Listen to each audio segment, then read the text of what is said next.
Sobra-sobrang kabayarang lupain ko. Bilang kabayaran sa pagkakautang ko sa'yo. Gahaman ka, Don Miguel! Galit at sukaba! Wala kang awa sa mga moralita! Pagbabayaran mo ang kasamaan mo! Niyurakan niya ang puri ko. Maghintay siya sa ganti ko. Sisiguraduhin kong dudurugin ko siya ng pinong-pino sa mga kamay ko. Higit pa sa pagyuyurak niya sa pagkatao ko. Walang sino man ang maaaring kumalaban sa akin. Ang sino mang sumuway sa akin ay mananagot ng mahal. Dahil sa lugar na ito, ang boses ko, ang batas!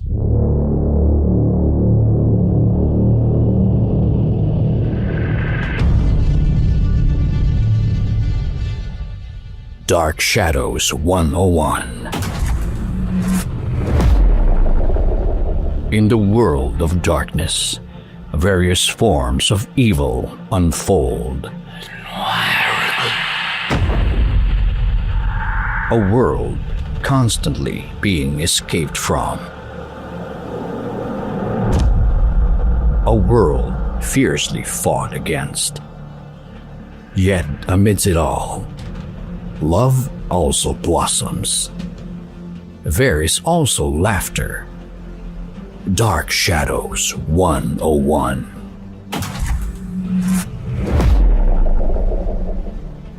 Subscribe and click the bell button to stay updated on our new videos.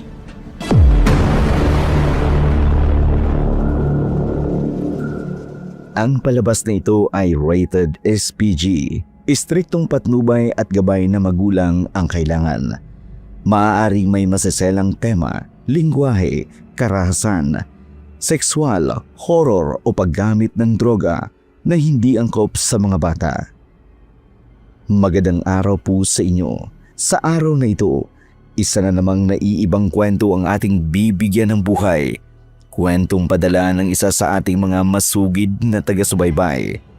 Subalit ang mga pangalan, lugar at pangyayari ay sadya naming binago upang mapangalagaan ang mga tauhang sangkot. Pero bago tayo magpatuloy, isang mahalagang paalala lamang po, ang video na ito, eksklusibong pag-aari ng Dark Shadow 101. Uragon Creator. Mahigpit na ipinagbabawal ang pag-re-upload o paggamit nito sa ibang channel nang walang pahintulot namin.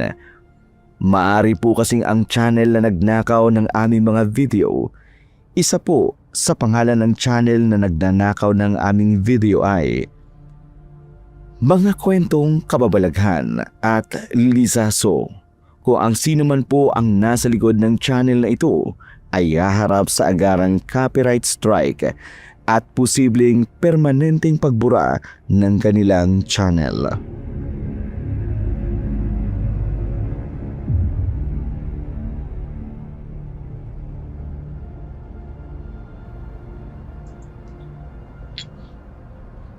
Tagay, mga pare! Magpakalasing tayo! Woo! Inom pa mga pare. Marami tong lambanog at gin na binili ko para talaga sa atin to. Kaya sige lang. Kampay sa tagumpay. Inom sa buong magdamag. Ito talagang gusto namin sa'yo, paring Dennis. Galante ka masyado eh, kaya tiba-tiba kami sa'yo. Pagdating sa inuman at pulutan. Natural. Ako pa. Paldo yata ang bentaan ngayon ng Cobra kaya marami tayong inumin. Ay huwag kayong mahiya mga pare ha. Inom lang. Hanggat may atay tayo, inom lang. Kampay! Hanggang magdamagan! Tagay! Walang uuwing hindi gumagapang. Inom! Oh, batid niyo ako tinawalan. Ay, sige, tatawag na. Si Dennis, isang magsasaka sa malayong baryo na nagmamay-ari ng lupang minana niya mula sa kanyang yumaong magulang. Malawak ang lupain at sapat sana upang matustusan ang lahat ng pangangailangan ng kanyang pamilya. Subalit, suga pa si Dennis sa alak at sugal. Kaya't kahit hitik na ang ani sa kanilang sakahan, baon pa rin sila sa utang na siya namang labis na pinapasan at ikinababahala ng kanyang asawang si Rosita.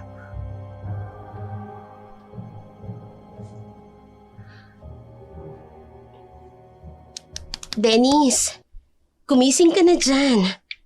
Dennis, ano ba? Tanghali na. Bumangon ka na dyan. Ano ba, Rosita? Hayaan mo lang muna ako. Anong hayaan? Tanghali na. Kailangan mo nang bumangon para makapagsimula ka ng mag-araro. Masama ang pakiramdam ko eh. Tsaka, masakit ang ulo ko kaya hayaan mo muna ako. Paano hindi sasakit ang ulo mo? Magdamag kang uminom. Mabuti na lang inihatid ka rito ni paring Mio. Nagkayayaan lang kami magkaibigan. Yung napagbentahan ng kopra, may tira pa ba? Anak ng tinapa. Naku, wala na. Naubos na. Ubus na? Dennis naman. Paano na ngayon yan? Malaki na ang utang natin sa kumprada. May utang pa tayo sa tindahan. Hindi, babayaran ko naman. Huwag ka mag-alala. Ilang beses mo nang sinabi yan eh. Pero sa halip na ipangbayad mo ng utang ang benta ng kopra, pati na rin ang mga gulay, pinang-iinom mo at pinagsusugal mo lang. Kaya ang siste, heto, baon sa utang. Tama na nga, Rosita. Hayaan mo ako sa diskarte ko. Alam ko yung ginagawa ko. Ewan ko sa'yo. Hindi ko na alam kung anong dapat kong gawin sa'yo. Puro ka nalang sugal at inom. Nakakapagod na. Oh, saan ka pupunta? Aalis. Didiskarte ng pera para may makain tayo mamayang hapunan. Ba't walang haya? Nilayasan ako ni Rosita. Pagtimpla mo muna ako ng kape! Rosita!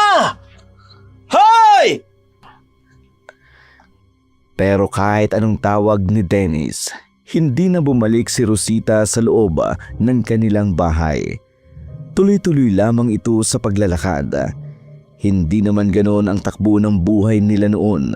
Masipag si Dennis noon, ngunit nang pumanaw ang kanyang mga magulang, siya na ang pinamahala ng lupain. Nagsimula na rin siyang maging gastador, lasenggo at sugarol. Madalas ito ang dahilan ng kanilang pag-aaway na mag-asawa. Samantala, dumiretso si Rosita sa bagsakan ng gulay at prutas upang magtinda.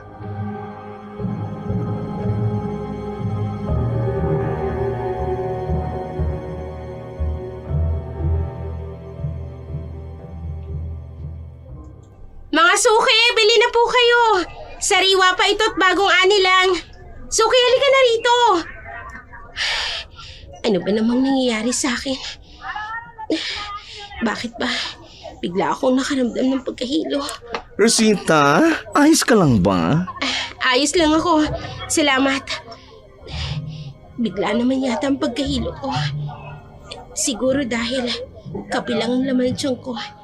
Mabuti pa, ilako ko na lang itong mga tinda ko para makauwi ako kaagad sa bahay. Rosita, ilalako mo ba yung mga tinda mo? Baka pwede ako sumama. Sige, mas mabuti na rin yun para may kausap ako habang naglalako.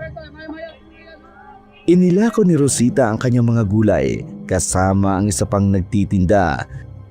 Sa awa ng Diyos, naubos niya ang lahat ng paninda. Kaya naman, matapos niyang bilhin ang mga pangunahing pangangailangan para sa kanilang bahay, agad siyang umuwi. Pagdating niya roon, nadatnan niya si Dennis na mahimbing pa rin natutulog at humihilik.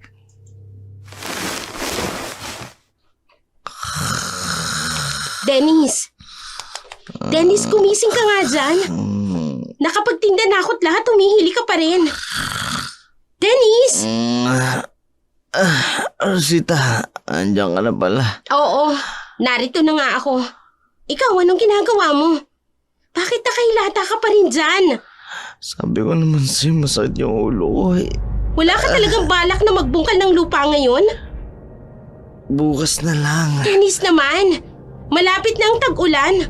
Hindi ka pa nakakapagbungkal at nag-aararo ng lupa. Ni wala pa nga tayong binhi ng mais. Anong itatanim natin sa darating na tag-ulan? May kopra naman tayo. Paano kung bumagsak ang presyo ng kopra? Alam mo ikaw, Rosita, napakanega mo. Tingnan mo, oh, hitik ang bunga ng mga nyug ngayon. Hitik nga. Ang ibig sabihin, malakas ang supply ng kopra. At ibig sabihin, bagsak presyo. Mas naman oo. Di ka ba talaga titigil sa pagbubunga nga mo? Hindi. Hanggat hindi ka kumikilos. Talagang magbubunga nga ako dito. Oo na. Babangon na. Ay, lahat yung buhay na to. Oo. Hindi ko malang magawang magpahinga ng dito sa bahay na to. Hindi mo magawang makapagpahinga? Eh ako na nga ang halos gumagawa ng lahat. Kung marunong lang ako magbungkal at mag-araro ng lupa, Tama na. eh di sana ako na lang gumawa nun. Ako na yung kikilos. Dahil wala ka namang ginagawa.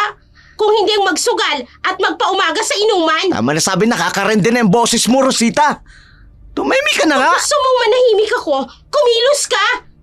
O eto na nga, oh, visit naman, oh. Kumikilos na nga. Nahihilo na naman ako. Ano ba talagang nangyayari sa akin? Nang araw na yun, umalis si Dennis sa kanilang bahay nang hindi alam ni Rosita kung saan ito nagtungo, habang si Rosita naman ay biglang nakaramdam ng pag-aalala nang maisip niyang matagal na pala siyang hindi dinadatnan. Doon niya nakumpirma na maaaring nagdadalang tao siya, ngunit dahil sa sitwasyon nilang mag-asawa, mas pinili niyang ilihim ito kay Dennis. Samantala, si Dennis naman, sa halip na magbungkal ng lupa ng kanilang sakahan, nagtungo sa sabungan at nauwi pa sa inuman.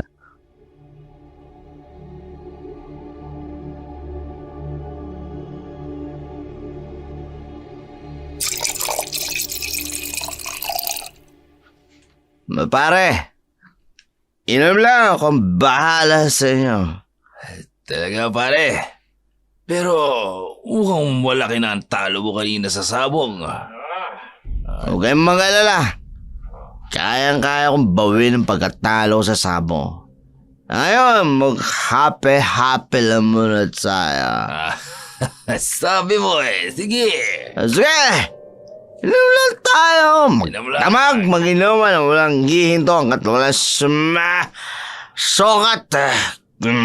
Gapang! Narinig niya mga pare. Dennis! Paktay tayo dyan pare. Si Maring Rosita oh. Ano bang ginagawa mo rito babae na to? Sinasabi ko na nga ba eh. Narito ka lang. Dito ako. Anong ginagawa mo rito? Sinusundo ka. Alam mo ba kung anong oras na? Mag-aalas 11 na ng gabi. Alam mo pa ba ang daan pa uwi, ha? Malamang. Kung nabago na yung daan, hindi ko na alam. Alam ko ang daan pa uwi sa bahay ko yun eh. Yun naman pala eh. Bakit dito ka dumiretso sa inuman? Nagka-happy-happy lang naman kami. Di ba mga pare? Happy-happy ang tawag dyan? 3 galong ng tuba na ang naubos ninyo? Tama na, Rosita. Nakakayos mo kong pare ko. Paring Dennis. Yung mas mabuti pa siguro nga. Muwi na kayo ni Maring Rosita. Hindi. Doon na kayo sa bahay niyo mag-uusap. Nakakaya sa inyo eh. May ilan tayo. Pare, ayos lang. Umuwi na tayo, Dennis. Kapag hindi ka pa kumilos dyan, susunugin ko yung bahay natin para tuluyan ka ng walang uuwian. Basta talang buwan na to. Nawal mo talaga ako, Rosita. Pare, kalma lang. Salamat, pare. Ano? Hindi ka talaga kikilos? Hindi ka tatayo dyan? Eto na. Tayong-tayo na ako. Uwi na. Tignan buwan. Mga pare, baka alam mo na si Mrs. Tara lang nga. Naligo ka ba? Babay mga pare. Pasuray-suray na naglakad si Dennis habang patuloy pa rin ang kanyang malulutong na mura. Pagdating nila sa kanilang bahay, Panay pa rin ang sumbat at kuda ni Dennis na labis na namang ikinaiinis ni Rosita.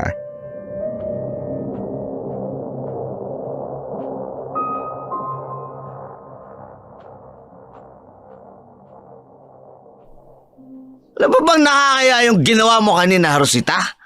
Pasalamat ka! Nasa harapan tayo ng mga kainuman ko, hindi ba tinama ka sa akin? At ikaw pa talagang may ganang manakit? Samantalang ikaw nga itong nagiging pabigat! Sinasambatan mo na ako ngayon? At bakit hindi? Yun naman ang totoo, di ba? Totoo ang sinasabi ko! Tumigil ka na sabi! Aray ko!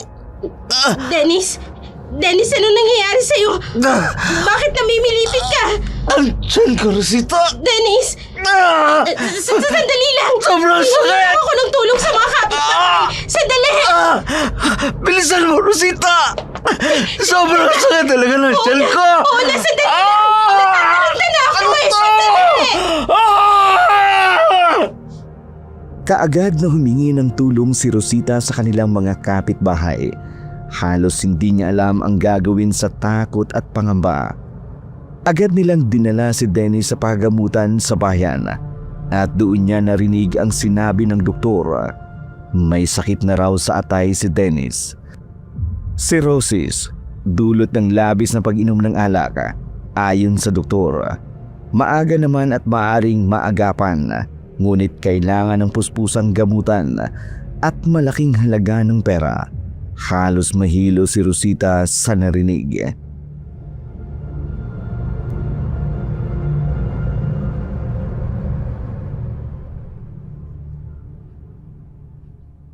Paano na ngayon to, Dennis? Ayoko pang mamatay, Rosita. Gagawa ko ng paraan para maipagamot ang sarili ko. Anong paraan naman? Ito na nga bang sinasabi ko eh. Matagal ko nang sinasabi sa'yo, tigilan mo na yung pag-iinom. Pero ang tigas-tigas ng ulo mo. Huwag mo na akong sisihin pa, Rosita. Narito ako at maghanap ako ng ahente ng lupa. Para saan? Magbebenta ako ng lupa, Rosita. Dennis, nahihibang ka na ba? Itong lupa na lang na ito ang pinagkukunan natin ng pangangailangan natin. Tapos ibebenta mo? Anong gusto mong mangyari? Tuluyan akong mamatay? Hindi naman sa ganun. Mag-isip na lang tayo ng ibang paraan. Yung matutustusan ng pagpapagamot mo. Basta wag mo lang gagalawin itong lupa. Hindi ko naman ibebenta lahat. Yung sa kabilang ibayo lang. Kahit na. Mag-isip na lang tayo ng ibang pwedeng pagkukunan ng pera. Bakit mo ba ako pinakikialaman? Lupa naman ito ng mga magulang ko. At ano ako, Dennis? Asawa mo ko? Iniisip ko lang ang kinabukasan natin. Paano kung magkaroon na tayo ng anak? Paano natin siya bubuhayin, ha? Tumigil ka na nga, Rosita. Ang tagal na panahon na nating kasal. Pero hindi ka pa naman nabubuntis. At sa tingin mo ba mas mahalaga sa akin yan ngayon? Ngayong buhay ko yung nanganganib. Kung nakinig ka lang sana sa akin, edi sana wala tayong ganitong problema ngayon. Basta magbebenta ko ng lupa. Dennis naman, mas makukompromiso lang tayo niyan. At ang buhay ko, Rosita, ayos lang sa'yo na makompromiso. Di yan ang ibig kong sabihin. Naging ugat ng malaking pagtatalo ni na Rosita at ng kanyang asawa ang usapin kung saan kukuha ng pera para sa pagpapagamot kay Dennis. Tutol si Rosita na ibenta ang kalahati ng kanilang sinasakang lupa. Kaya't lalo pang nagulo ang kanilang pagsasama sa mga sumunod na araw.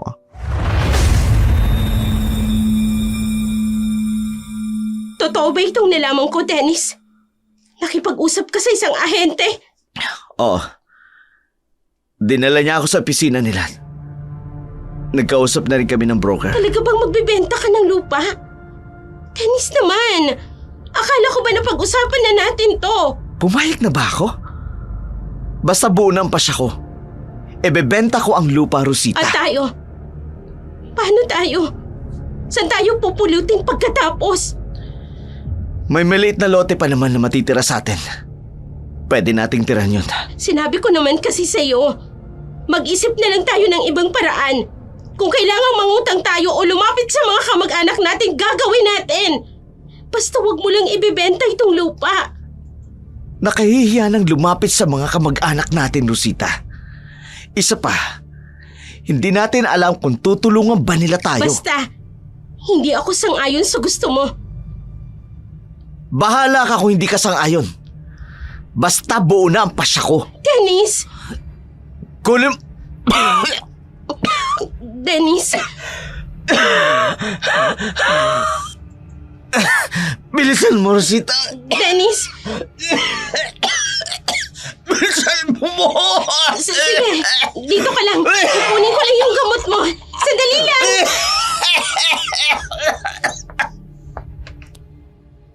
Mas lalong lumala ang kalagayan ni Dennis sa bawat araw na lumilipas. Kaya't kahit paano'y nagsimula ng mag-alala si Rosita sa kanyang asawa. Gayunpaman, hati pa rin ang kanyang damdamin sa kagustuhan nitong ibenta ang kanilang lupa dahil para kay Rosita, maaari pa naman silang makahanap ng ibang paraan.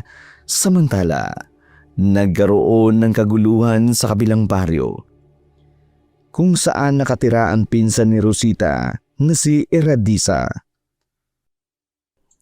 Desa, anong nangyari? Bakit napasugod ka dito sa bahay? Rosita, Kumalma ka muna. Halika, maupo ka rito. Ikukuha kita ng tubig. salamat, Rosita. Heto, uminom ka muna. Pwede mo bang sabihin sa akin kung ano nangyari? Bakit bigla ka napasugod dito? May mga taong nagpunta sa sakahan namin. May mga kasama sila mga taga-barangay. Pinilit kaming paalisin sa lupang sinasaka namin at inaangkin nilang lupa namin, Rosita. Paano nangyari yun? Hawak niyo naman ang titulo ng lupa niyo, hindi ba? Hindi ko rin alam na may hawak silang dokumento na nagsasabing sa kanila daw ang lupang sinasaka namin. Rosita, hindi ko alam ang gagawin ko. Pati mga kalabaw at iba pa naming mga hayop. Kinuha na rin nila. Ang sasama naman ng mga taong yun. Diyos ko, ang asawa mo, nasan? Binugbog nila si Javier. Ano? Pero ligtas na siya. Tinulungan kami ng mga kapitbahay namin para madala siya sa lugar na ligtas. Nagreklamo na ba kayo sa mga pulis? Wala naman silang aksyon eh. Sinabi lang nila na titingnan nila kung ano magagawa nila. Wala silang karapatang gawin ang lahat ng yun sa inyo. Alam ko, mga hayop sila. Inagawa nila kami ng lupain. Kaya ngayon nakikituloy muna kami sa mga magulang ko, Rosita. Malapit lang naman dito ang bahay nila inay sa bahay niyo. Oo, binisita ko rin sila nung nakaraang araw. Siya nga pala. Nasaan ang asawa mo? Hindi ko nga rin alam kung saan na naman nagpunta yung lalaking yun. Rosita, ayos ka lang ba? Ha? Oo naman. Bakit mo natanong? Namumutla ka kasi. At parang namamayat ka rin. Buntis ako, Desa. Talaga, pinsan? Ay, mabuti naman kung ganun. Hindi ba matagal yun ang pangarap ni Dennis na magkaanak? Bakit? May problema ba, Rosita? Hindi ko pa sinasabi kay Dennis. Ha? Bakit? Nag-iba na kasi ang ugali ni Dennis. Naging lasenggo. Parang wala nang pakialam sa pamilya niya. Ayun, nagkasakit dahil sa labis na bisyo. At balak niya rin ibenta tong lupain namin para sa pagpapagamot niya. Ay, Diyos ko. Problema nga yan. Pero kailangan mo pa rin sabihin sa kanya, Rosita. Karapatan niya malaman dahil asawa mo siya. Yun naman talaga ang gagawin ko. Pero nung nagpahiwatig ako sa kanya, na paano kung buntis ako, ang sagot niya, Hindi raw yun mahalaga sa ngayon. Ano? Naging mahaba ang pag-uusap ng magpinsan tungkol sa pagbubuntis ni Rosita. At hinggil na rin sa taong umaangkin ng kanilang lupain. Makalipas ang ilang araw, napansin ni Rosita ang tila pagkabalisa ng kanyang asawa na parabang may malaki at malalim itong pinagdadaanan.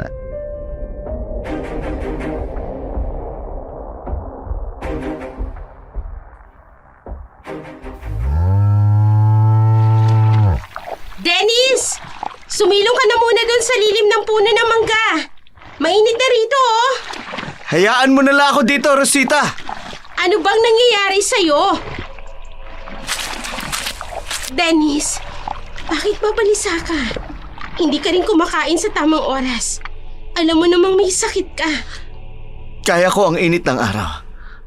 Kaya pwede ba, pabayaan mo muna ako? Hindi ka na talaga makausap ng maayos. Tito! Ito ang boundary ng lupa namin! Sa amin to! Sila paring ni Yuyu na. Anong ginagawa nila? Nagsusorbe sila ng boundary ng lupa. Pero bakit pinapasok nila ang boundary ng lupa natin? Hindi ko alam. Ang mabuti pa, lapitan natin sila. Sige, tayo na. Pare! Pare, anong ibig sabihin nito? Nagsasurvey kami ng boundary ng lupa namin, pare. Pero pinapasok niyo yung boundary ng lupa namin.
Diyos ko naman, Dennis!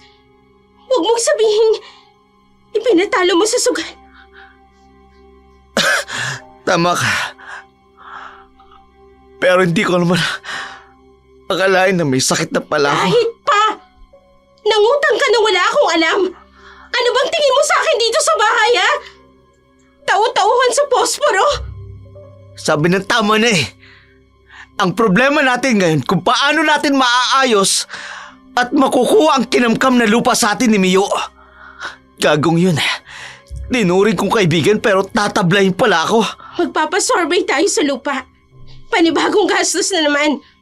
Paano ang gamot mo? Ang pagkakautang na meron ka. Dennis, baon na tayo sa problema. Huwag mo lang ako sisihin! Ang dami-dami ng problema! Ang ingay-ingay mo pa! Paano hindi ako mag-iingay? Kung puro problema na lang ang dala mo sa bahay na to! Sinampal mo ako? Oo! Na magtigil na yung pagbubunganga mo! Dahil kapag hindi ka tumigil, hindi lang sampal ang aabutin mo sa akin! Walang iya ka! Manahimik ka! Ibebenta ko ang 2 kalabaw natin! At yung inaalagaan mo mga baboy! Dennis, hindi ako papayag. Wag na wag mong idadama yung mga biik. Magdadalawang buwan pa lang yun. Kailangan natin ng pera, Rosita. Kaya wag mo kong susubukang pigilan. Walang nagawa si Rosita nang ibenta ni Dennis ang 2 kalabaw na ginagamit sa pag-aararo. Partida'y isinama pa nito ang 7 biik na 2 buwang inaalagaan niya. Napaiyak na lamang si Rosita sa loob ng kanilang bahay habang marahang hinihimas ang impis pa niyang tiyan. Doon niya napagtanto, hindi pala iyon ang tamang oras upang ipaalam kay Dennis ang kanyang pagbubuntis. Samantala, kinaumagahan, muling nagkagulo sa kanilang baryo.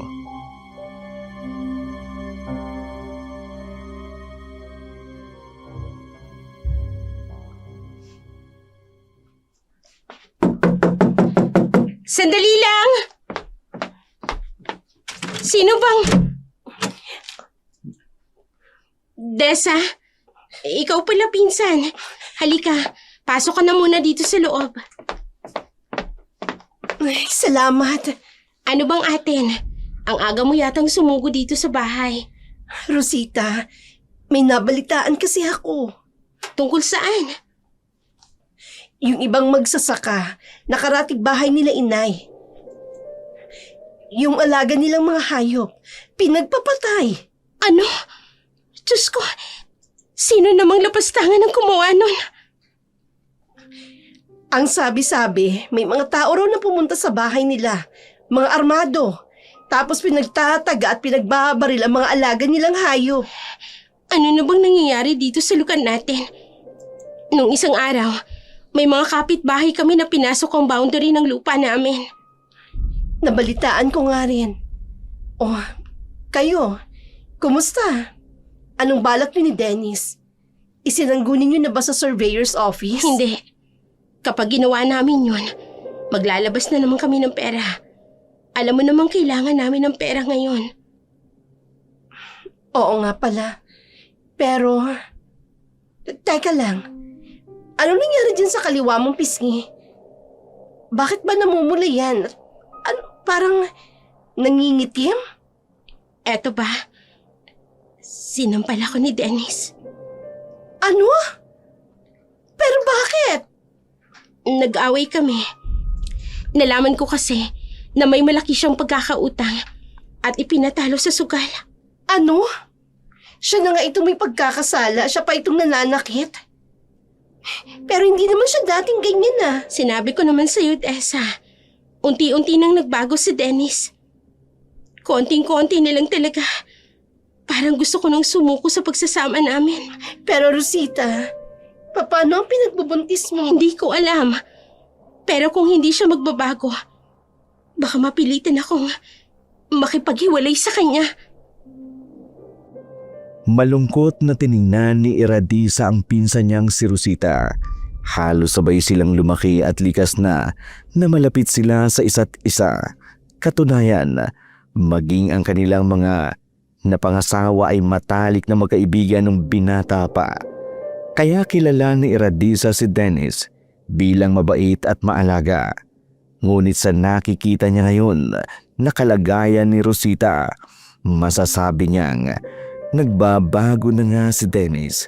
Samantala, patuloy ang pananalakay ng mga armadong kalalakihan sa kanilang baryo, dahilan upang mabalot ng takot ang mga tao. Ang iba namay napilitan na lamang ibenta ang kanilang mga alagang hayop kaysa tuluyang mawalan ng pakinabang. Sa kabilang dako naman, si Dennis merong kinatagpong isang tao.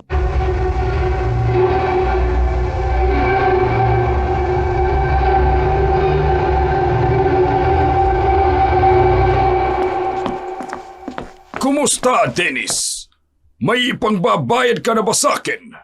Mukha yatang matagal nang tenga ang pera ko sa'yo. Don Miguel, humihingi po ako ng kahit konting palugit. Ito lang po yung perang dala ko ngayon. Palugit? Ang dami ko ng palugit na ibinigay sa'yo. Tubuan ka naman ng hiya sa katawan mo. Nagangako po ako, Don Miguel. Gagawa ako ng paraan upang mabayaran ka. At ano pala itong nabalitaan ko sa mga tauhan ko?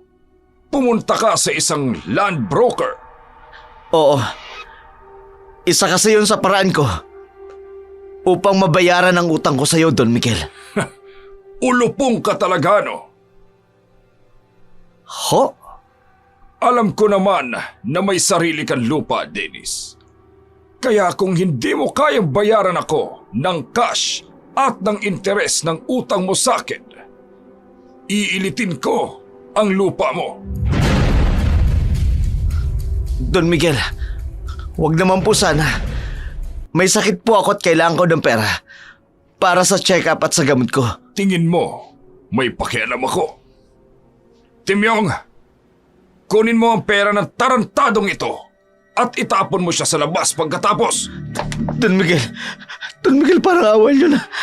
Huwag niyo po itong gawin sa akin. May sakit po ako at kailangan ko ng pera. Humihingi ako sa inyo ng palugit pa. Lumayas ka na, Dennis. Kung ayaw mong mas malala pa dyan, ang abutin mo sa akin. Hindi nakapalag si Dennis nang itulak siya palabas ng isa sa mga tauhan ni Don Miguel. Malakas ang ulan, tila ba bubuhos ito kasabay ng malakas na bugso ng hangin. Naluha si Dennis dahil sa nangyari. Hindi niya alam kung paanong mababayaran ang utang sa malupit na si Don Miguel. Kilala ang matandang Don bilang isang bayolente. Walang pinipiling biktima. Kaya alam ni Dennis, kung hindi siya makababayad, baka maaga siyang mabawian ng buhay.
asawa ka pala ng gagong yon.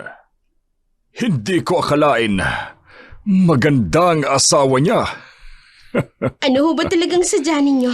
Siguro naman, kilala mo ako, hindi ba? Imposible namang hindi mo ako kilala. Opo. Kilalang kilala po kayo dito sa baryo natin. Don Miguel. Mabuti. Ngayon, gusto ko lang linawin sa iyo ang sadya ko rito. Yang asawa mo, may malaking pagkakautang sa akin. At may usapan kami na dapat ay bayaran niya ako kaagad. Dahil kung hindi, iilitin ko itong lupa ninyo. Ho? Hindi naman ho yata tama yun. Wala naman ho siguro kayong napagkasunduan o pinirmahan na kontrata. Ay, syempre meron. Hawak ko. Kaya wala na kayong magagawa pa. Don Miguel, nakikiusap po ako. Magkano po bang utang ng asawa ko? Baka magawa namin ng paraan. 250,000. Ho? Ganun kalaki ang pagkakautang niya sa'yo? Oo. Hindi pa dyan kasama ang interes. Hindi maaari ito. Walang iyo ka. Hindi ako papayag. Hindi pwede. Mrs., may mga kasama akong otoridad. At nakita mo ang taong yon. Ang mga kapitbahay namin. Bakit pinapalabas mo sila ng bahay nila? Dahil akin na rin ang mga lupain nila. Kayo! Babarilin niyo ang mga alaga niyang hayop para mapilitan silang umalis dito sa lupain ko. Sirain niyo rin ang mga pananim nila. Hindi, huwag kang kalabaw ko! Huwag!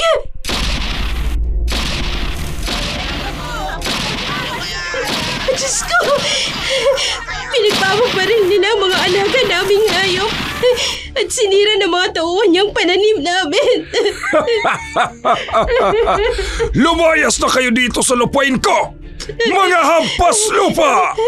Alis! Don Miguel! Anong ginagawa niyo sa mga alagang hayop ng kapitbahay namin? Dennis, pinatay niya ang mga alaga nating hayop. Inaangkin niya ang lupa natin. Dennis, mabuti naman at narito ka na. Kinukuha ko lang kung anong akin. Hindi mo pwedeng gawin ito, Don Miguel. Wala sa kasunduan natin to. Wala. Heto nga oh, may mga papeles na ako. Wala akong pinirma na kahit ano, Don Miguel. Wala ka nang magagawa, Dennis. Kapag pera ang gumalaw, kasunod niyan, ang mga korap na opisyal, busugin mo lang ang mga yan. Susunod sila sa kahit na anong ipinag-uutos sa kanila. Kaya pala winaldas ang flood control dahil maaaring isa ka sa kanila. Nakinabang ka sa perang dapat sana'y pakinabangan ng taong bayan. Hayop ka, Don Miguel! Wala kang puso! Hindi ka ba naawa sa mga tao rito? Masyadong personal yun ah. Bakit naman ako maaawa sa inyo? Sino ba kayo? Hoy! Ano pang hinihintay nyo? Rat-ratin nyo na yan! Patayin lahat ng mga animal na yan! Rosita, umalis na tayo dito. Pero Dennis... Halika na, umalis na tayo dito. Wala tayong magagawa. May mga armado siyang tauhan. Wala tayong ibang mahinga ng tulong. Tingnan mo mga kasama niya. Mga kilalang korap na pulis. At si Kapitan. Sige, umalis na tayo. Nagmamadaling tumakas ang mag-asawang Dennis at Rosita. Humalo sila sa ibang mga taong nagsipulasan habang muling binabaril ng mga tauhan ni Don Miguel ang kanilang mga alagang hayop at sinimulang sunugin ang kanilang mga bahay. Samantala, nang maantala na ang pangyayari, biglang natigilan si Don Miguel bago tumingin sa isa niyang tauhan.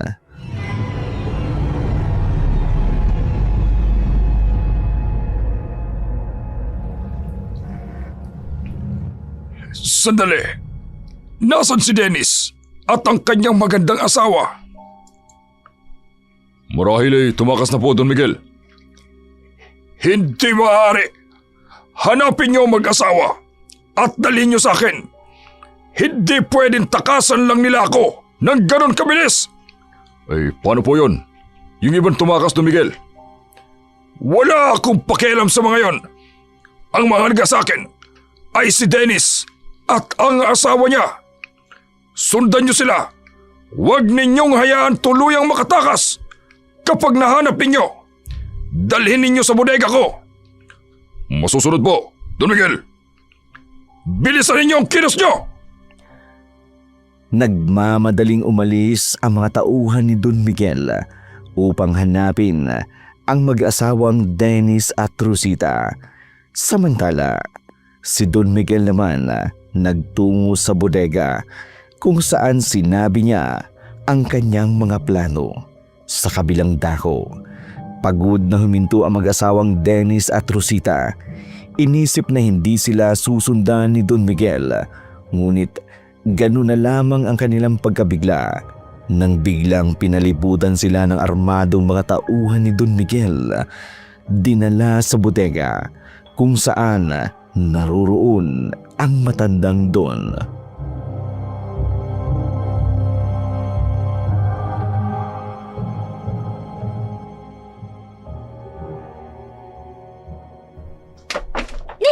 Ano ba? Bitiwan niyo ako! Nakuha niyo ng gusto niyo. Ano pang kailangan niyo sa amin? Hindi ko pa nakukuha ang interes ng pagkakautang mo sa akin, Dennis. Sumusobra ka na, Don Miguel.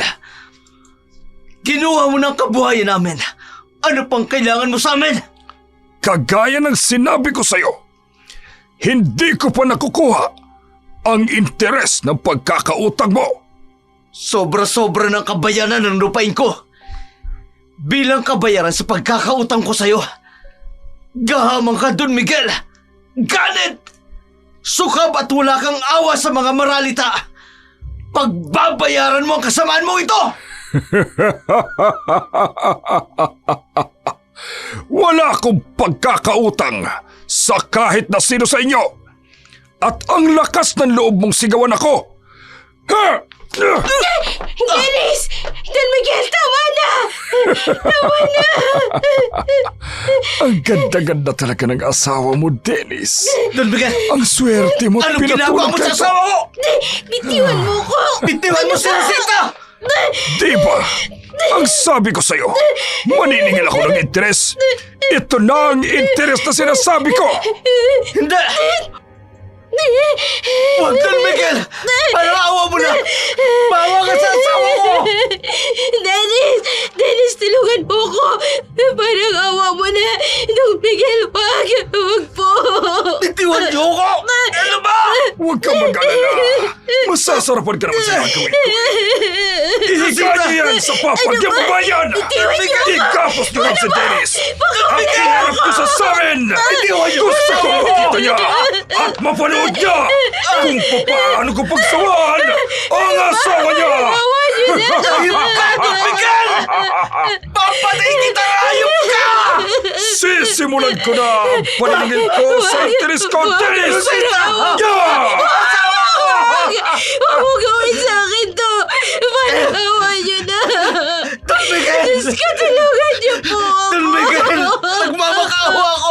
Huwag mo gawin niya sa asawa ko!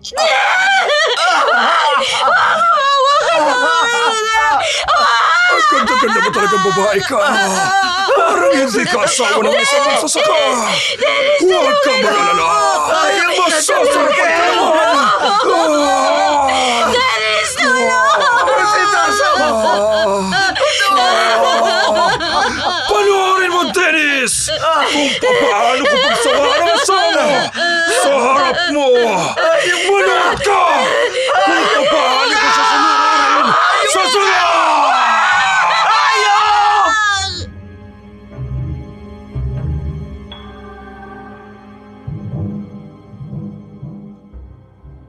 Paulit-ulit na pinagsamantalahan si Rosita sa harapan ni Dennis.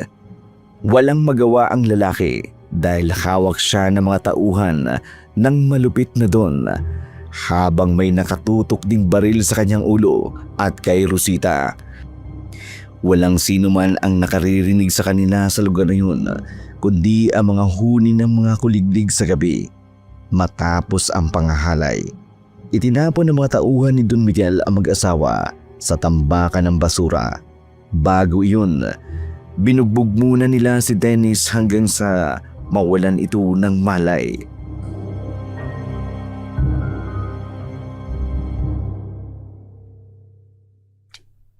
Tilhang, Babagin, sugatan ka. Ay, sandali at tutulungan kita. parang awa mo na. Tulungan mo kami. Tutulungan kita. Huwag ka mag-alala. Ligtas ka. Halika, kumapit ka sa akin.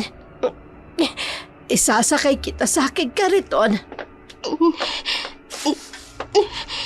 Maraming salamat po. Napakawalang hiya ng taong may gawa dito sa'yo. Kinakailangan niya pagbayarin ang kasamaan niyang ito.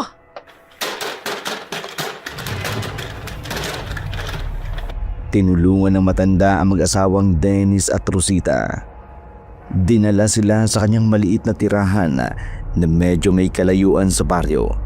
Payak lamang ang pamumuhay ng matanda, ngunit masasabi mong hindi siya nagugutom dahil napakarami niyang pananim sa paligid.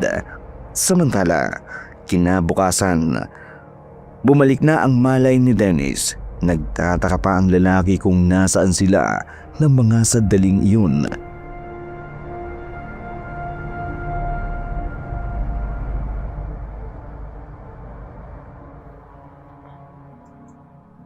Nasaan ako? Ay, gising ka na pala. Sino ho kayo? Nasaan ho ako? Ang asawa ko. Nasaan si Rosita? Ako si Loleng. At huwag ka mag-alala. Ligtas na ang asawa mo. Nagpapahinga lang siya. Diyos ko. Maraming salamat po kung ganun. Paano niyo po kami natulungan? Paano kami nakarating dito? Nakita ko kayo sa tambakan ng basura. Mabuti na lamang at dala ko ang kariton ko. Kinarga niyo ko? Nakaya niyo kong ilagay sa kariton niyo? Ay dahan-dahan lang. Tsaka katulog ko naman ang asawa mo. Si Don Miguel.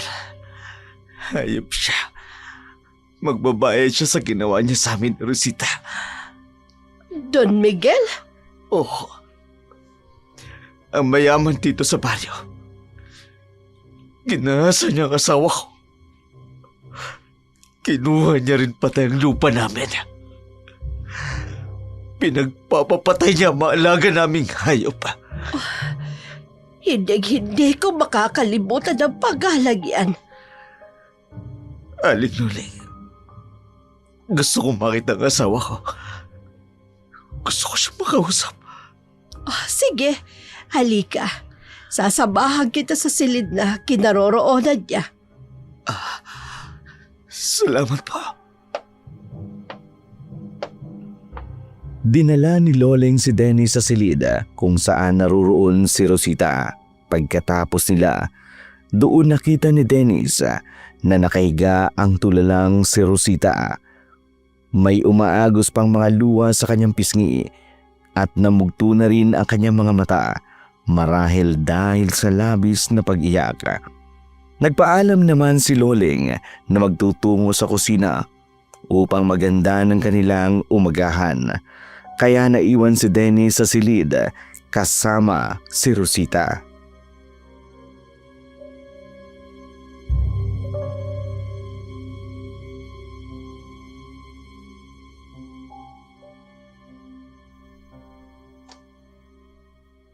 Rosita, Ayoko munang kausapin ka, Dennis. Rosita, patawarin mo ko. Patawarin mo ko at wala man lang ako nagawa. Nang halayin ka ng hayop na si Don Miguel. Pero pinapangako ko sa'yo, Rosita. Gaganti ako. Igaganti kita. Gusto kong ako mismong tuturo kay Don Miguel. Hayaan mong ako na lang. Ako ang hinalay niya ng paulit-ulit, Dennis. Samantalang ikaw, walang nagawa kung hindi panoorin ang kahayupan niya. Hawak ako ng mga tauhan niya. Huwag na tayo magsisihan. Tapos na ang kahayupang ginawa niya sa akin. Ang gusto kong mangyari ngayon, kung paano makaganti sa hayop na matandang yon. Ako rin, Rosita. Niyurakan niya ang puri ko. Maghintay siya sa ganti ko. Sisiguraduhin ko. Tudurugin ko siya ng pinong-pino sa mga kamay ko. Higit pa sa pagyurak niya sa pagkatao ko. Kita ni Dennis ang matinding galit sa mga mata ng kanyang asawa. Tila ba nagliliyab ang mga iyon at handang tumupok anumang oras sa taong kinamumuhian niya. Makalipas ang ilang sandali, tinawag na sila ng matandang si Loleng upang kumain. Pagdating nila sa hapag, nakahain na ang simpleng putahing inihanda nito. Maamo ang mukha ni Loleng, bagamat halos puti na ang lahat ng kanyang buhok. Nananatili pa rin siyang maliksi sa pagkilos.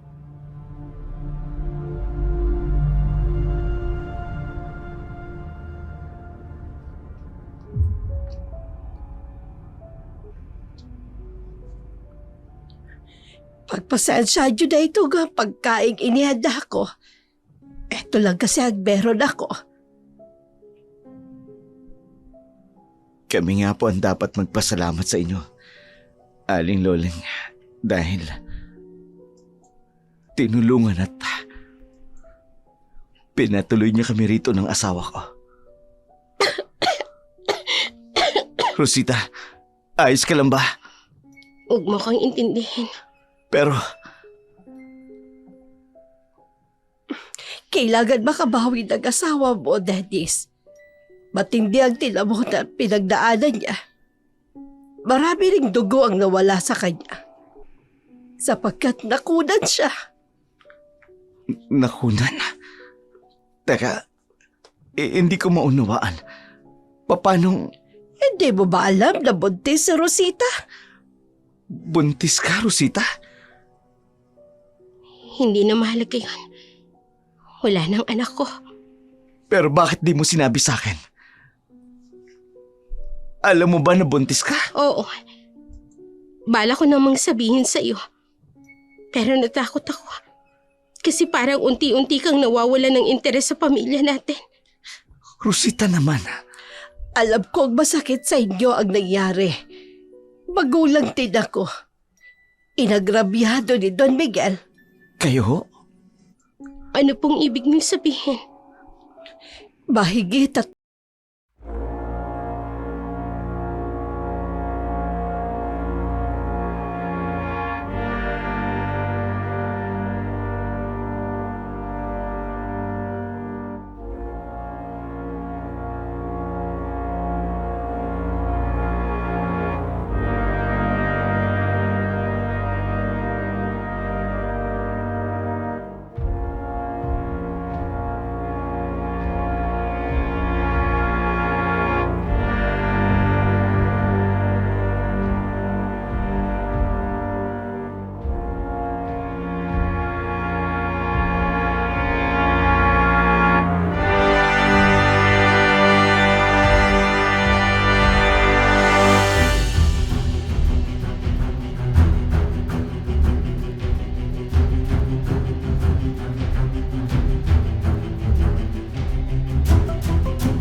Ano?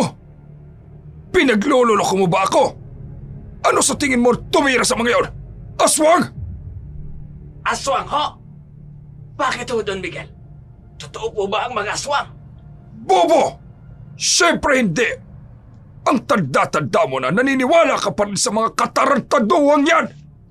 Hala! Kumilos ka na! Hanapin ang mga lumapastangan sa iba ninyong kasamahan! Kailangang mahuli kung sino man ang may kagagawa nito! Ora mismo! Masusunod po, Don Miguel! Walang sino man ang maaaring kumalaban sa akin. Ang sino mang susuway sa akin ay mananagot ng mahal. Dahil sa lugar na ito, ang boses ko, ang batas. Galit na ininom ng matanda ang serbesa na hawak niya. Bago nangangalit na umupo sa kanyang paboritong upuan, mula roon, tinanaw niya ang malawak na lupain na kinamkam niya mula sa mga maralitang magsasaka. Lubos na yumaman si Don Miguel dahil sa kanyang kapalaluan. Wala siyang pakundangan sa pag-aangkin ng mga lupang hindi naman sa kanya. Sino mang nangahas sa lumaban sa kanya ay walang kabas niyang pinapatay. Sa kabilang dako naman, 3:00 ng madaling araw, ngunit gising pa rin si Loleng, Dennis at Rosita habang nakatanaw ang bilog na buwan sa kanila.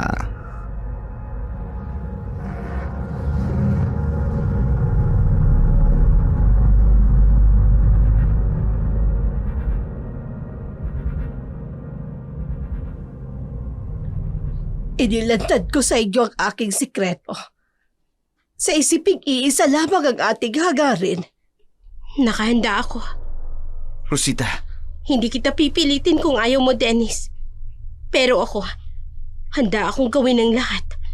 Makaganti lang sa hayop na Don Miguel na yon. Kung ganon, sisimulan ko ang seremonya ng pagsasali ng itim na mutya sa iyo, Rosita. Maraming salamat po, Aling Lole. ako rin po. Pumapayag ako. Pasasakop ako sa iyong kapangyarihan. Hindi nga ako nagkabali. Sa pagkakataong ito, sisiguraduhin ko maipaghihiganti ko na ang aking anak. Sabay tayong gaganti sa hayop na yon, Aling Lole. Tama ka, Rosita. Ngayon, uumpisahan ko na ang ritual at ang orasyon. Maganda kayo mag-asawa. Handang-handa na po ako, Aling Lole. Ako rin ho, Aling Loleng. Handang-handa na. Sa ilalim ng tanglaw ng bilog na buwan, isinagawa ng matandang si Loleng ang isang kakaibang ritual. Kasabay nito, ang malakas na pag-alulong ng mga aso sa kapaligiran at mula sa magkabilang kamay ng matanda, lumabas ang makapal na itim na usok. Ipinainom niya sa mag-asawa ang 2 maitim na butil na tila ba mga binhi. Pagkaraan noon, nawala ng malay si Dennis at Rosita. Kinabukasan, payapa silang nagising at sa kanilang harapan, naroroon ang matandang si Loleng.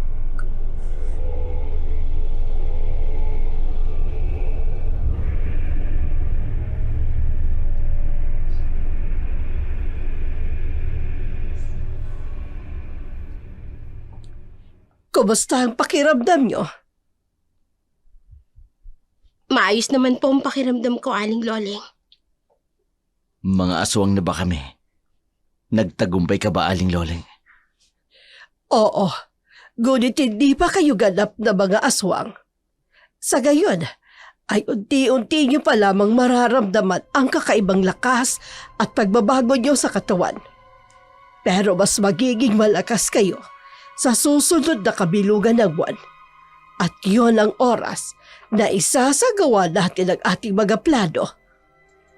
Hindi na ako makapaghintay pa. Konting tiis na lang, Dennis at Rosita. magagawa rin natin ang ating paghihiganti. Nawala ng pananakit ng katawan ko. Pati na rin ang mga sugat ko. Unti-unti na rin naghilom. Epekto yan sa iyo ng itim na mahika na binhi ni pinagawang aswang Rosita.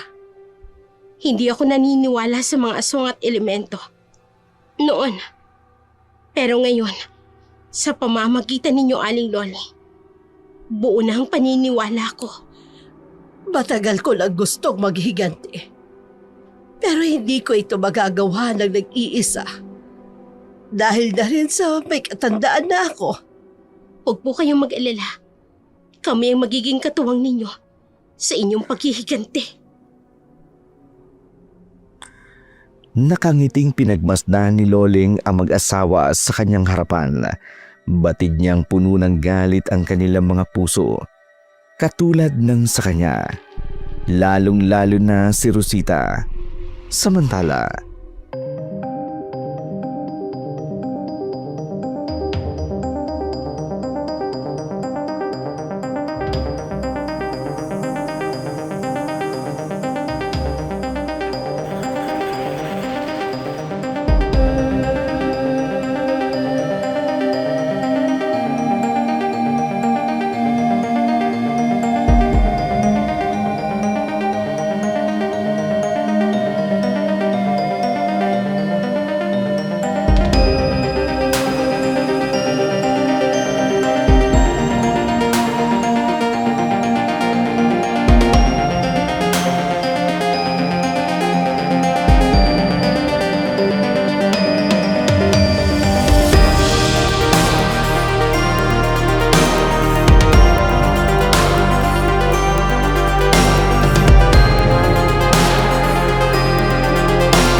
Hindi namin akalain na killer palang babaeng yun.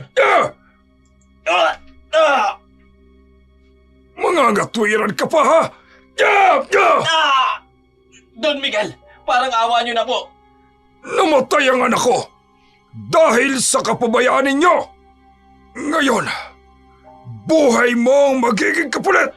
Don Miguel, huwag po. Parang awa niyo na. May pamilya po ako. Wala akong pakialam sa pamilya mo, gago ka! Heto bagay sa'yo! Yan ang nararapat sa'yo. At kayo, sunduin niyo sa bayan ng bunso kong anak na si Hernan at talib dito. May mahalaga kaming pag-uusapan. At kayo, hanapin niyo ang babaeng bayaran na nagnakaw at pumatay sa panganay kong anak. At kapag natagpuan ninyo siya, iharap ninyo siya sa akin upang ako mismo ang humatol ng kamatayan sa kanya. Masusunod po, Don Miguel. Masusunod po. Labis ang galit ni Don Miguel. Nagwawala ito sa buong mansyon. Nagbabasag ng mga gamit at nagsisisigaw na tila ba isang halimaw na handang manila ng sinumang hahadlang. Takot na takot ang kanyang mga tauhan. Halos walang kumikibo. Ni makalapit man lang, lalong nanlamig ang lahat ng bigla niyang barilin sa harapan mismo nila ang lalaking dapat sana'y nagbabantay sa kanyang anak na si Makoy.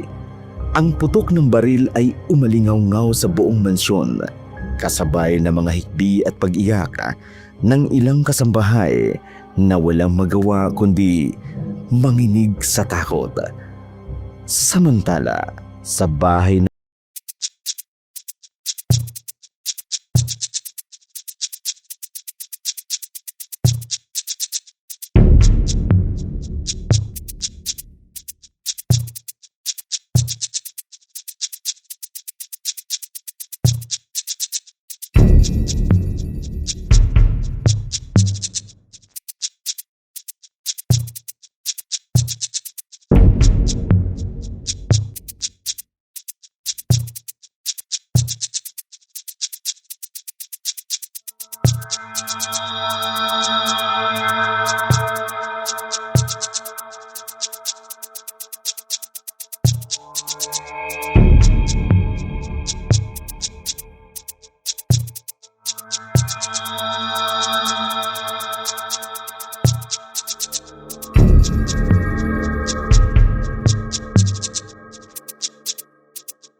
naman. Halika, pasok ka dito sa loob. Pasensya na lang kasi makalat. Hindi pa kasi ako nakakapaglinis. Oh, pinsan, hindi kita nakilala. Ang ganda-ganda mo. Salamat. Sila... Chang, nasan? Nasa kabilang baryo, nakiani ng mani at mais. Doon sa malayong kamag-anak natin. Wala na kasi kaming pera, Rosita. Dahil kinamkam ni Don Miguel. Ang aming lupain, alam mo naman yun. Ganun ba? Hayop talaga si Don Miguel. Oo, hindi nakapalag ang mga tao dito. Dahil wala namang pwedeng mahingian ng tulong. Hawak rin kasi ni Don Miguel ang mga korap na opisyal dito. Huwag kang mag-alala. May pera ako dito. Heto, gamitin niyo niya ni Tia. Para may panggastos kayo. Ay, ang laking pera nito, Rosita. Saan galing ito? At si Dennis, nasaan ang asawa mo? Nabalitaan namin ang ginawang pangahara sa inyo ni Don Miguel. Kumusta? Sinaktan ba kayo? Hindi na mahalaga yun, pinsan. Ang mahalaga...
Ba sa inyong tunay na lakas? Kung ganon, isasagawa na ho ba natin ang ating plano?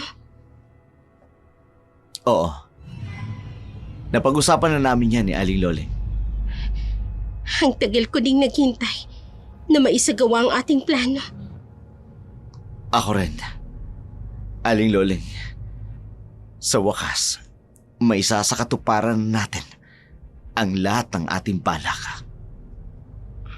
Kung ganon, kailangan na nating magpahinga ng maaga para sa ating pagsalakay bukas ng gabi.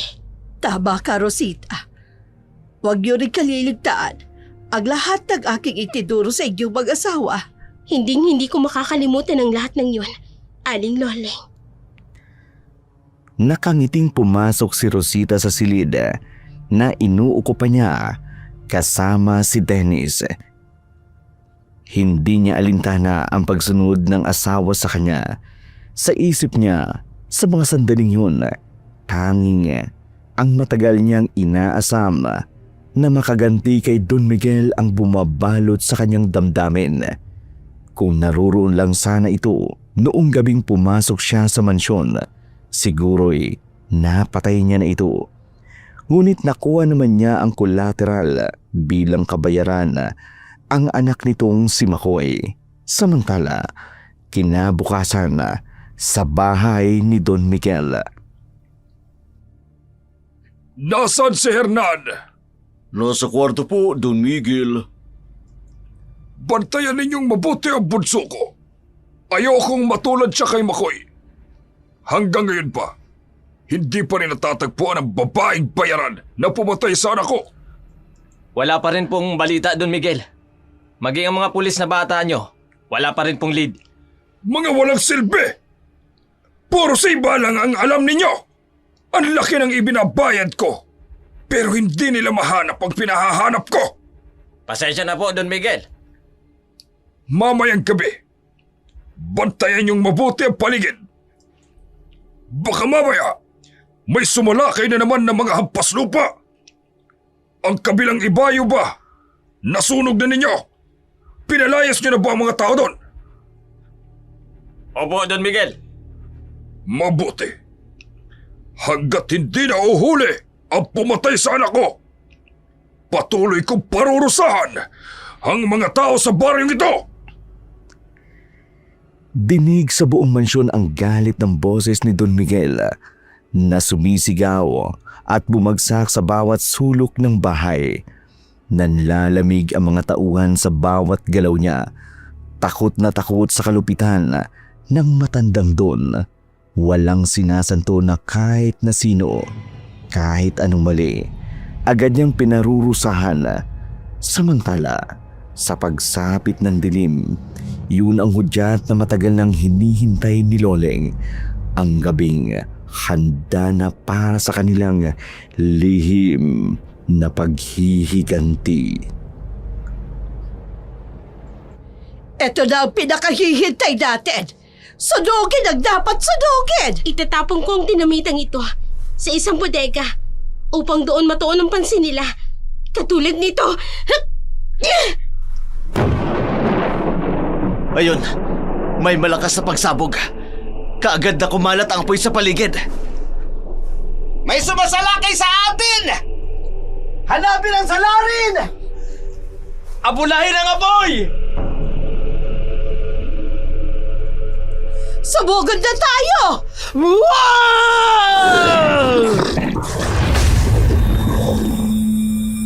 Hahanapin ko si Don Miguel. Sasamahan kita, Rosita. Huwag na. Ikaw ang pumatay.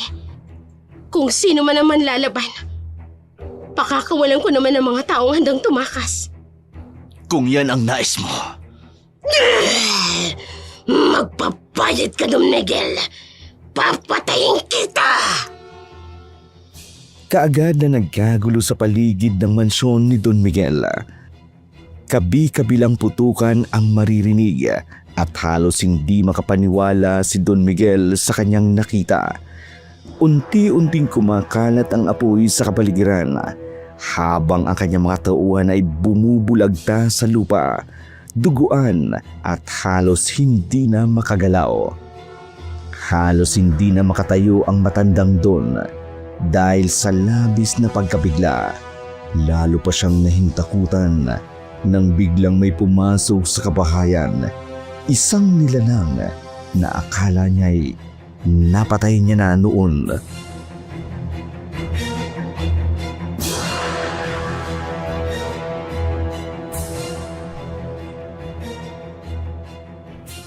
Kumusta, Don Miguel?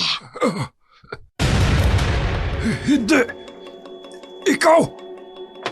Imposible! Pinatay ka na ng mga tauhan ko! Kayo ni Dennis! Bakit narito ka pa ngayon? At bakit ganyan ang itsura mo? Mukha kang halimaw! Ako Mukhang halimaw. Sino sa ating dalawa ang tunay na halimaw? Ako na nilapastangan at binaboy mo. O ikaw na isang dekada ng kumakamkam ng salapi at ng lupain ng magsasaka. Lumayo ka sa akin! Kung hindi, papatayin ka ng mga tauhan ko! Wala ka ng mga galamay, Don Miguel. Patay na silang lahat. Pinatay na sila ni Dennis. Anong uri ng nilalang kayo? Mga aswang kami! Sino ka naman? Hindi mo ba ako natatandaan, Don Miguel? Ako si Loleng, ang dating yaya ng anak mong si Makoy. Hindi ito totoo. Ipinatapo na kita noon. Bakit buhay ka pa rin? Sandali. Ikaw ba ang pumatay kay Makoy? Patay na si Makoy? Oo. May pumatay sa kanya. Ikaw ba ang may kagagawa nun, Loleng? Hayop kayo! Kayong mga aswang! Pagbabayaran nyo ang ginawa nyo sa anak ko! Hindi ko pinatay si Makoy. Pero mabuti na rin na nangyari yon sa anak mo. Gayon, alam mo na ang pakiramdam ng namamatayan ng anak. Hayop kayo! Mga halimaw! Layuan niyo ako! Ako, si Don Miguel, ang pinakamayaman sa baryong ito! Dapat kayong matakot sa akin! Wala ka ng kapangyarihan pa, Don Miguel. Lahat ng ninakaw mo, mawawala sa'yo at maibabalik sa dating may-ari. At itong mansyon, tutupukin namin hanggang sa maging abo. Hindi wayolin ko! Hindi ako makahiga! Huwag mo siyang papatayin, Rosita. Pero Aling Loleng, ito ang pinapangarap ko. Ang mapatay ang hayop na to. Mas maganda kung gagapang siya sa sakit at paghihirap. Hindi nararapat sa kanya ang mamatay na ganito kabilis. Dapat unti-unti ang kamatayan niya. Hayop kayo! Patayin niyo na lang ako! Hindi ako papayag na mga katulad niyo lamang ang makatalo sa akin! Hindi, Don Miguel. Bibigyan kita ng sumpa. Kahit ilang ulit mo manapatayin ang sarili mo, hindi ka magtatagumpay. Mananatili kang buhay at maghihirap katulad ng paghihirap namin at ng mga taong inagawan mo at inapi mo. Lalong-lalo na ang mga magsasaka. Ito na ang ganti naming mga magsasaka na inapi mo, Don Miguel. Pagmasdan mo ang kinamkam mo mula sa amin. Pagmasdan mo kung paano sila tuluyang mawawala sa'yo. Hindi ako papayag! Walang sino man ang makakatalo sa akin! Kahit kayong mga aswag pa! Hindi ako papayag! Pero talo ka na, Don Miguel. Wala ka na makagawa pa. Kahit umiyak ka pa ng dugo. Hindi ako papayag! Hindi maaari ito! Huwag niyong gawin sa akin to! Nangyari na, Don Miguel. Natatalo ka na. Tingnan mo ang mga tauhan mo. Wala na sila. Wala nang tutulong pa sa'yo. Papatayin ko kayong lahat! Bitiwan mo sabi ako! Huwag ka nang magpumiglas pa, Don Miguel. Pagmasdan mo na lamang kung paano unti-unting mawawala sa'yo lahat ng kayamanang ninakaw mo. Hindi! Ito ang kabayaran sa lahat ng mga kasalanan mo. Lalong-lalo na ang pagpatay mo sa anak ko. Tama na! Magbabayad kayo sa ginawa ninyo ito! Nasisiyang pinagmamasdan ni na Loleng at Rosita ang umiiyak na si Don Miguel. Kitang-kita sa mukha ng matandang Don ang pagtatalo at kawalan ng kapangyarihan. Lahat ng kanyang ari-arian ay sinunog nila, gaya ng ginawa ni Don Miguel noon sa kanilang kabuhayan. Pagkatapos, kinuha ang mga mahalagang papeles na ninakaw niya mula sa mga tao at muling ibinalik sa mga tunay na may-ari. Malaki naman ang pasasalamat ng mga magsasaka sa kanilang ginawa. Samantala, sa bahay ni Loleng,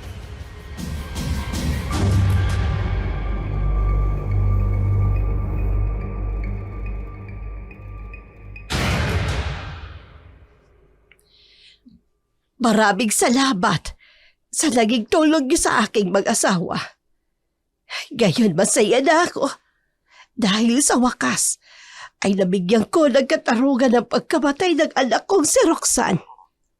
Kami ho ang dapat na magpasalamat sa inyo, Aling Loleng.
Pangit!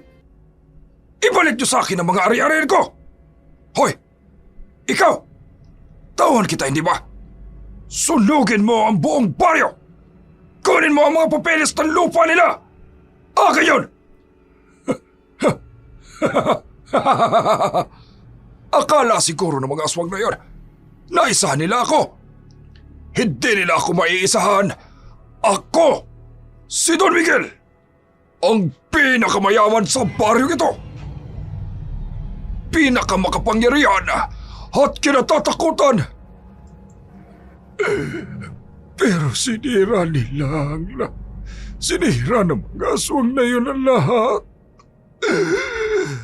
Pinatay nila ang anak kong si Makoy. Sinunog nila pati ang mga ari-arian ko. Magbabayad sila lahat.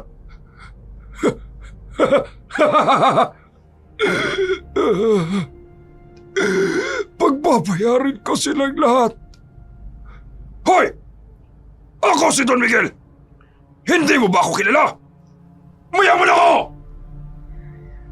dahil sa matinding depresyon, unti-unting nasiraan ng bait si Don Miguel.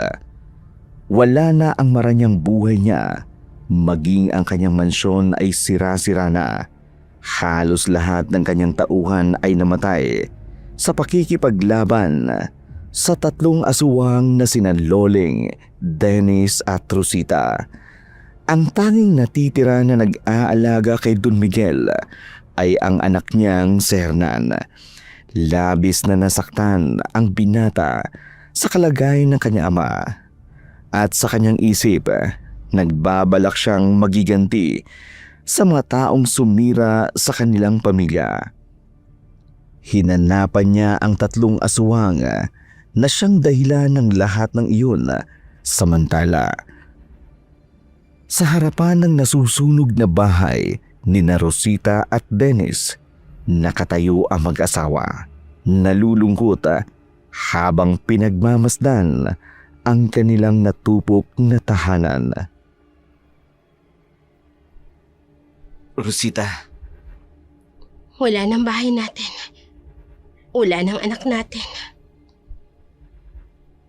pwede rin naman natin buuin muli ang pamilya.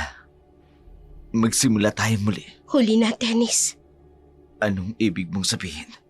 Noong una, sabi ko sa sarili ko, magtitiis ako. Baka sakaling magbago ka. Dahil hindi ka naman dating ganyan. Pero dahil din sa'yo, kaya nasira ang buhay ko. Dahil sa'yo, nawala ang anak natin. Balik ang dating pamilya. Alam niyang siya ang dahilan kung bakit tuluyan na iyong nasira, kung hindi lang sana siya naging pabaya.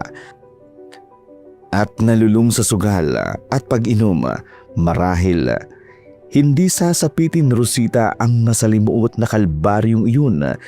Buhay pa sana ang kanilang anak. Samantala, si Rosita naman ay bumalik sa bahay ni Loleng. Rosita, bumalik ka. Opo, Aling Loleng. Nasaan si Dennis? Bakit ikaw lang mag-isang bumalik? Gusto ko na po magbagong buhay, Aling Loleng.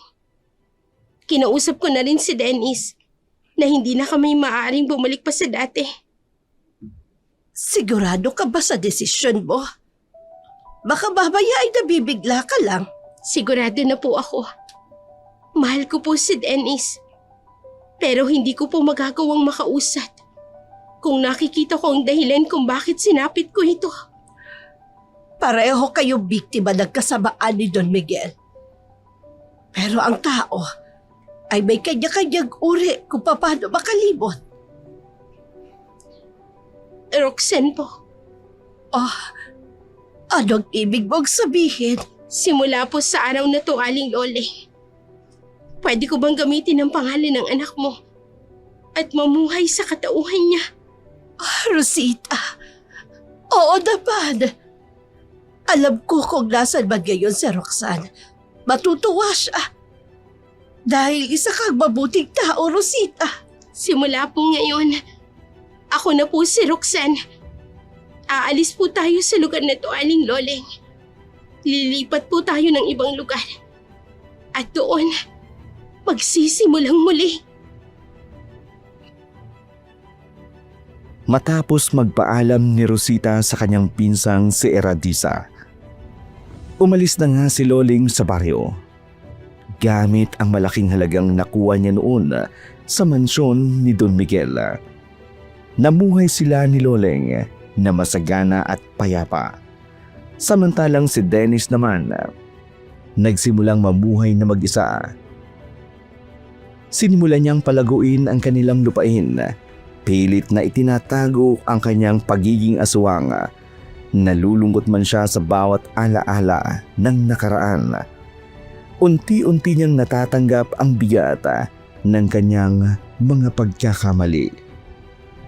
Sa katahimikan ng kanyang pamumuhay, napagtanto niya kung bakit siya iniwan ni Rosita at unti-unti ring natutunan niya na patawarin ang sarili. Isang hakbang patungo sa tunay na pagbabago at kapayapaan. Mga kaibigan, hanggang dito na lamang po ang ating dula para sa araw na ito. Naway inyo pong naibigan ang aming tampok na palabas. Muli, kami ay taos-pusong nagpapasalamat sa aming mga sulid na kaanino. Hanggang naririyan po kayo, patuloy na sumusuporta. Kami po ay hindi titigil sa paghahatid ng makabuluhan at kapanapanabik na kwentong aswang. Maraming salamat po. Hanggang sa muli. Kung bago pa lamang kayo sa aming channel, huwag kaliligtaang mag-subscribe, mag-like at mag-share. At siguraduhin i-click ang notification bell para updated kayo sa mga bagong video na aming i-upload. Pwede rin po kayo mag-iwan ng inyong mga saloobin at comments. Masaya po kaming marinig ang anumang mga mensaheng nanggagaling sa inyo. Maraming salamat po.